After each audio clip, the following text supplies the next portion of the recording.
মানববন্ধনের আয়োজন করার জন্য। গাজীপুরের সাংবাদিক আসাদুজ্জামান তুহিন হত্যাকাণ্ডের সঙ্গে জড়িতদের দৃষ্টান্তমূলক শাস্তির দাবিতে কিশোরগঞ্জে মানববন্ধন কর্মসূচি পালন করেছেন সাংবাদিকরা। শনিবার বেলা ১১টা থেকে দুপুর ১টা পর্যন্ত জেলা শহরের কালীবাড়ি মোড়ের বিজয় চত্বরে কিশোরগঞ্জ প্রেস ক্লাবের উদ্যোগে এ মানববন্ধনের আয়োজন করা হয়।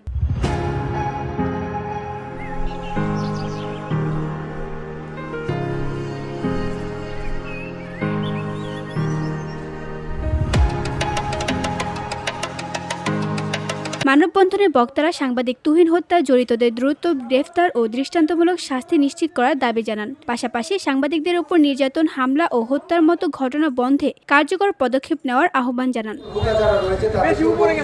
কর্মসূচিতে জেলা জামায়াতের আমির অধ্যাপক মোহাম্মদ রমজান আলী, জেলা বিএনপির সাধারণ সম্পাদক মাজহারুল ইসলাম সহ জেলায় কর্মরত বিভিন্ন গণমাধ্যমের প্রতিনিধিরা বক্তব্য দেন।